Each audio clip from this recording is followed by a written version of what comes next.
Welcome to Business Talk Sister Gawk. I'm Becca, and today's podcast episode is Do Artists Actually Need a Trademark? And in this episode, I really wanted to talk about quite a few things with Diletto and things that I thought about as an artist. So firstly, I wanted to talk about how trademarks are actually used for brand protection to help specifically consumers understand who they're buying from. The intention was to help people understand if they were buying something that was legitimately from the person they thought they were. Now, a lot of brands today are not using trademarks, and that's because they're kind of more fly-by-night operations that are starting businesses really fast and then white labeling products, throwing them up on Amazon or other places to essentially make a lot of money really fast.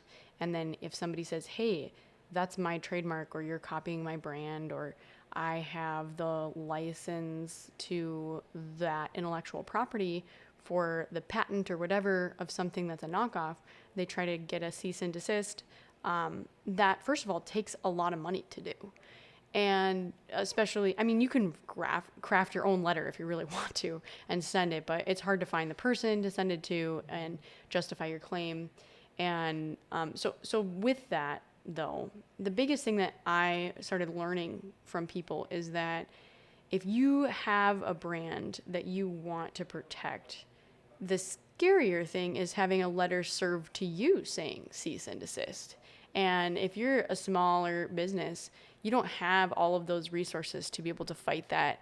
And if you feel like you could have infringed on their intellectual property, you're the one that needs to close.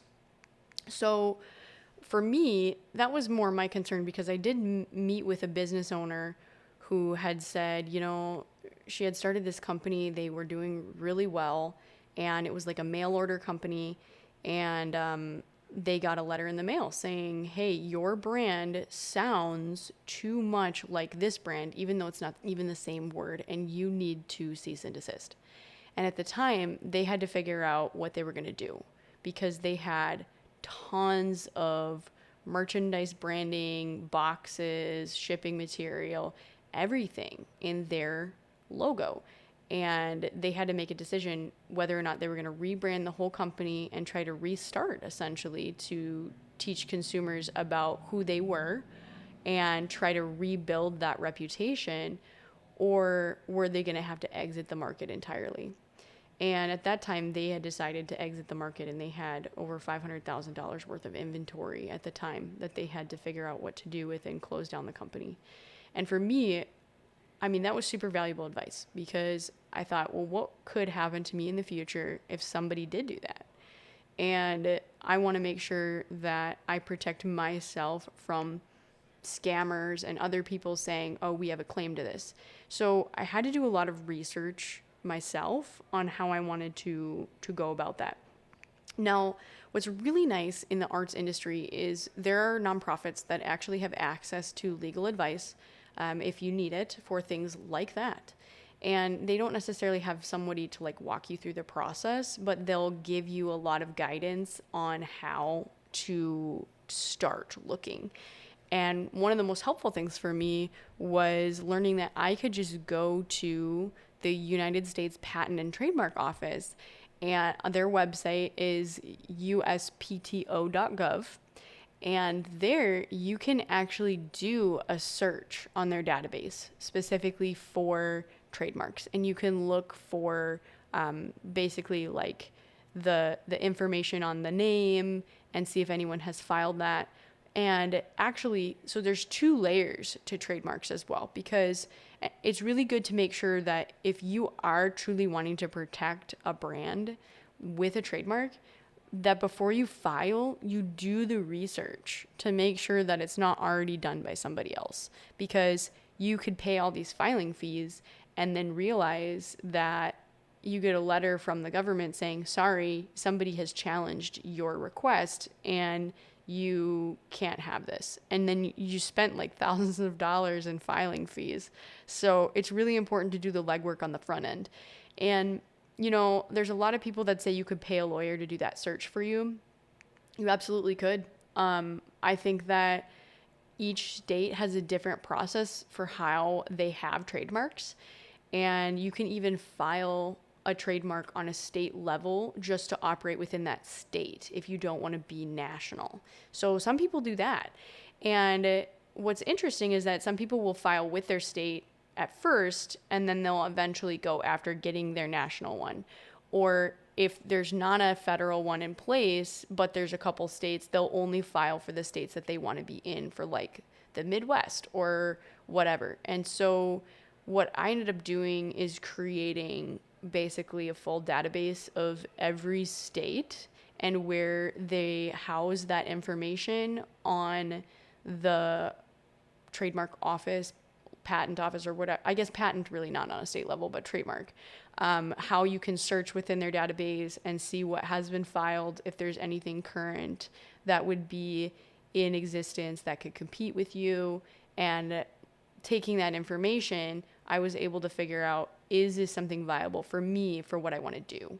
And the big thing that I learned, so I use in Minnesota, we have something called Springboard for the Arts, which is a nonprofit organization that helps artists. And they actually have volunteers within their legal department that can give you kind of some guidance and advice.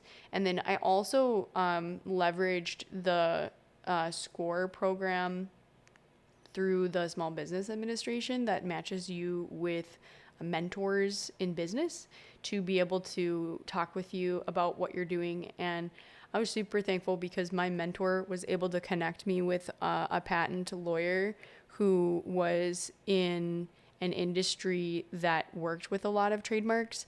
And she asked me a lot of really good questions about what I was trying to trademark. And for my specific case, I was doing a design trademark.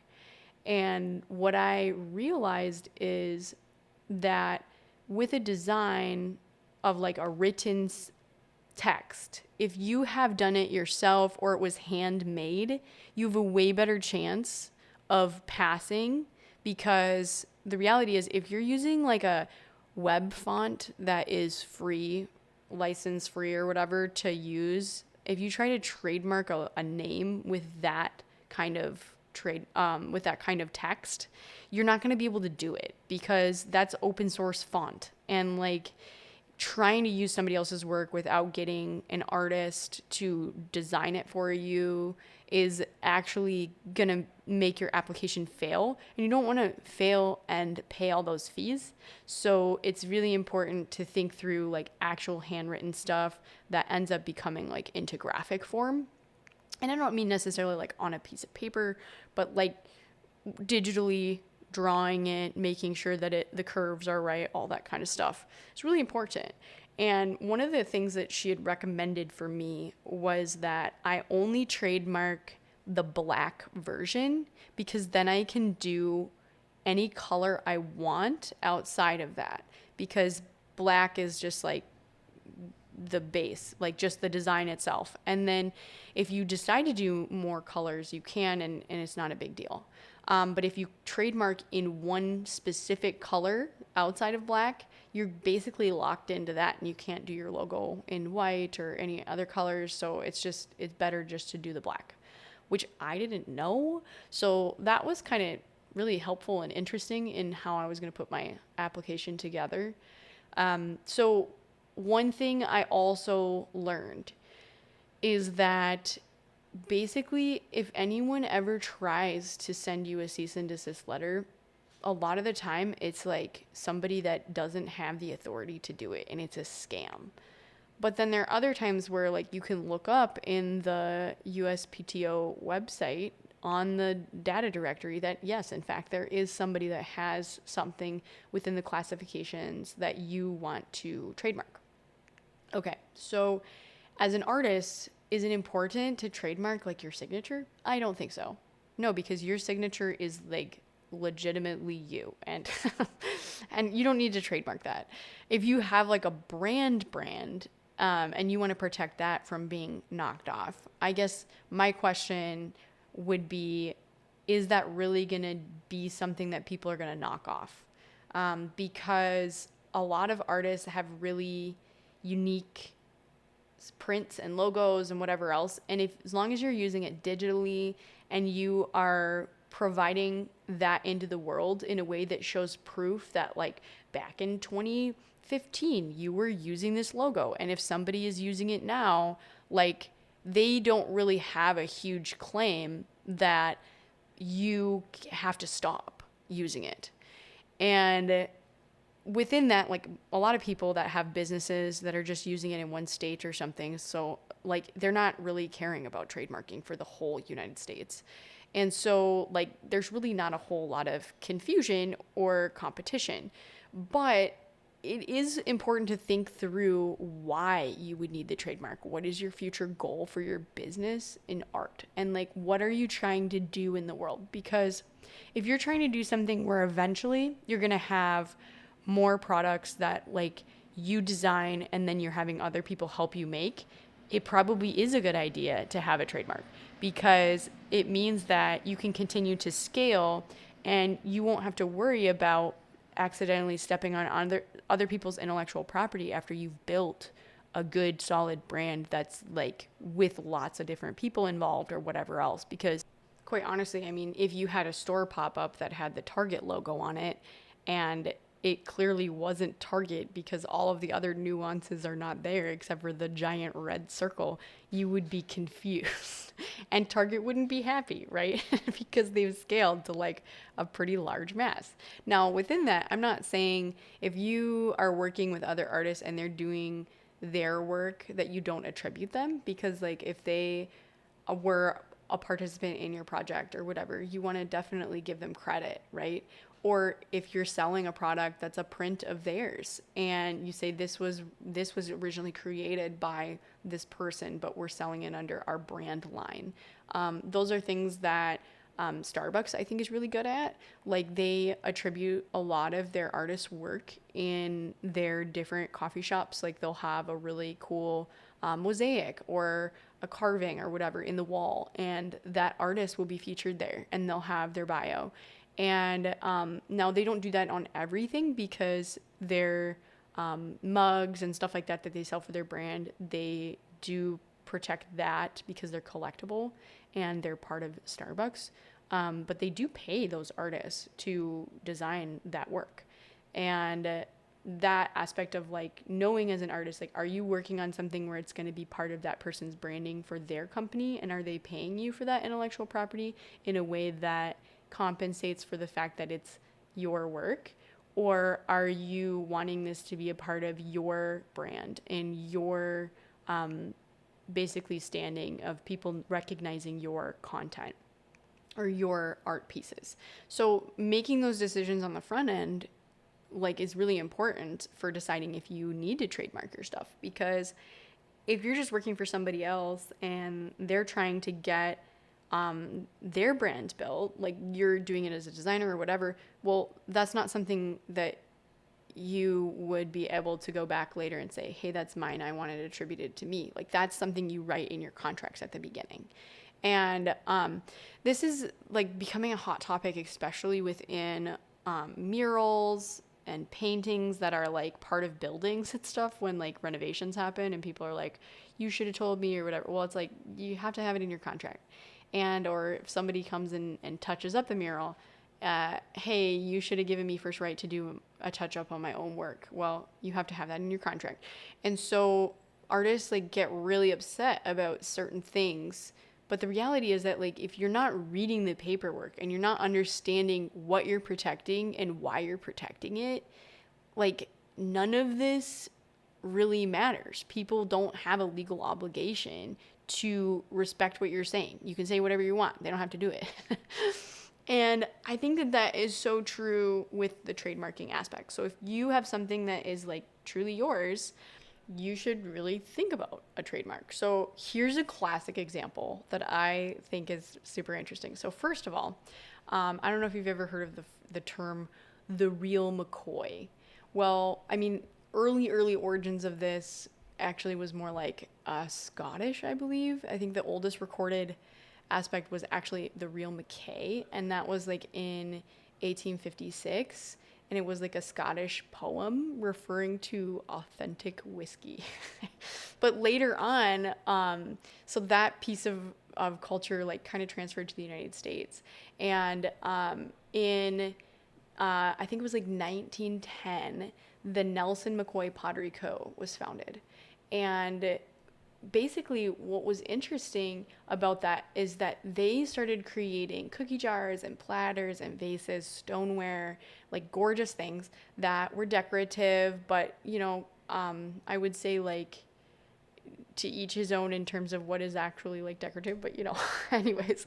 So when that started happening, they started becoming collectibles. And what was interesting is that the McCoy Pottery company had a logo that they had been using in the 1930s. But what was happening is all of a sudden, all of these other potters were trying to make fake reproductions of McCoy Pottery. And when people who were collecting these pieces of pottery started seeing the market be flooded by imitations, it became confusing to the consumer. What actually is truly a real McCoy? And what ended up happening actually is the McCoy Pottery trademark, they did file, I believe in 1989, according to their history. But yeah, so really great place to to check out this interesting history is the McCoy Pottery Collectors Society. They actually have like a cult following. And there's ways to like spot fakes, and they have like a whole section within their website on what to look for, and here's what an example of a fake looks like. And the ones that are lookalikes, what's interesting is like other artists were just trying to make money off of their brand. I should also back up to say that J.W. McCoy actually started his business like earlier than that in the 1890s, and then the Nelson McCoy Company was formed by his son a little bit later. So, but what's interesting is that like this potter and this business became something that people truly wanted. And I think another one that's really interesting within that aspect of like trademarked pottery is actually Red Wing Pottery Company. They don't produce as much as they used to, and they used to have like huge lines of products. And actually, if you ever go down to Red Wing, Minnesota, they have a museum as well that you can just go through and look at, and it's super cool. So you should definitely do that because there's just so much on display there. And yeah, so anyways, sorry, that's like super cool. But having people take your stuff and knock it off is really common. And I would say that it's not necessarily happening as often in the United States unless they're like a big box brand trying to take your ideas and knock them off and make them because they know that you don't have the intellectual property protection to prove that you were doing it first. And I would say that what I'm finding is a lot of people are saying, well, we are having some of the biggest intellectual property theft in the world we've ever had. And part of that is because other countries are also knocking off our brands. A really good example of that I've seen locally is the Duluth Trading Company. They make hand sewn bags and clothing in the United States. And one of my friends was served an ad that said, we're closing and we're selling all of our inventory 90% off or something like that because we're going out of business. And it looks like a legitimate website for the Duluth Trading Company. But they basically, what they did is some place in Asia decided to take their entire website and steal all of their photos and recreate the entire thing and then start running Facebook ads to get people to see it and say, check out now. And essentially you'd be like putting things in your cart that were like just the photos of everything from their store, and then you would pay and that money would like leave the country and go to Asia somewhere. Well, and I went into Duluth Trading Company. I'm like, hey, I saw this thing online. What's going on?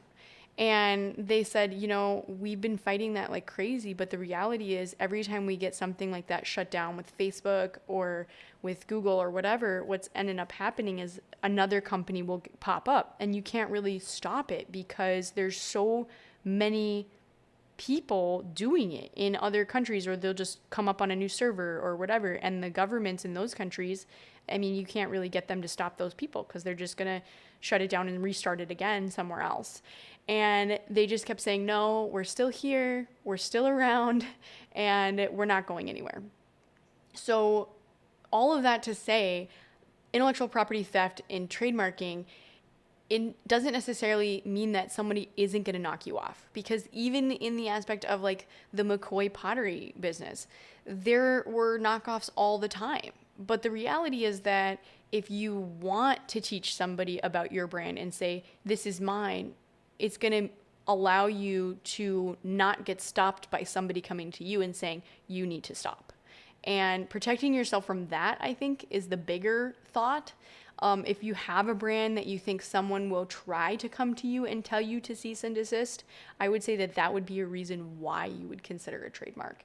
And I do think that there's a whole lot of information in regards to like copywriting, like specific works of art and all that kind of stuff. And I've actually taken a lot of classes on that with patent lawyers that work specifically in the arts industry. And it's really interesting information. But what I would say right now is think about where you want to go with your art. Because if it's just like you creating art and you're signing your signature and you're never wanting to be something that's like mass producing and getting in stores and whatever else, does a trademark matter for you? It might not. And I am not saying one way or the other for you, because it's all dependent on your circumstances and what you need for where you want to go. But along with that, I would say take advantage of resources that are available to you as an artist to get feedback on what should be protected and how you should manage your reputation. And I'm going to pause there on that because I think I want to do another episode a little bit more in the weeds on the actual technical process of what I learned about trademarking. But I'm going to transition to the gawk portion of this episode. And for the gawk, I wanted to talk about giveaways, because this is something that I have found is really, really common with small businesses. And it's kind of crazy. So like I've always wanted to do giveaways, but some of my clients in the past that I've had have really struggled with this because they've done a giveaway on their website, through like specifically like their social media. And what I've realized is a lot of these companies in other countries, when they see that you are doing a giveaway or a contest, they're scraping business profiles. And then they're basically pulling all of your content and creating another business profile and pretending to be you for the giveaway. And what ends up happening sometimes if you use those hashtags is you get targeted specifically because they have bot crawlers that are finding your stuff. And so I've realized over time, like, okay, like a better way to do a giveaway would be via email, where you already have the email addresses of people and it's a direct contact from you, and you kind of keep all of that hidden from the general public. Because what happens is, one, it's going to build way more hype for your customers to open your emails and see that, oh, there might be an opportunity to get something for free or whatever. But two, it protects your customers a lot more, because what ends up happening in those situations is they'll reach out and say, congratulations, you won, to people that commented on the stuff or whatever, pretending to be your brand. And then people are like, oh, great. They're like, yeah, so now give me this and this from your information so that we can process your information, and that is where people are getting their data stolen or their personal information leveraged in a way that's not good. Or even sometimes they'll be like, oh yeah, you just have to pay the shipping fee and we'll get it to you. And people will send like $10 and then they never get anything. And so with that, like, people are doing that really regularly, and it makes all of that like really untrustworthy, especially if somebody like hacks your emails and all that kind of stuff. So summary of the story is, first of all, be careful how you use giveaways on your Instagram or like your Facebook, and also understand that there's ways to like drop that kind of info in like video content that you're not captioning or something like that, so bot crawlers are not pulling your stuff. And I recently learned, even podcasts, like there's a company now that will listen to your entire podcast, transcribe the entire podcast, and then sell that information to other people to make it seem like they listen to the podcast so that they can contact you about being on your podcast. Like, it's crazy what's out there right now. So, anyways, if you enjoyed this episode, you should give it a review on wherever you are listening, and I will talk to you next week about more trademarking.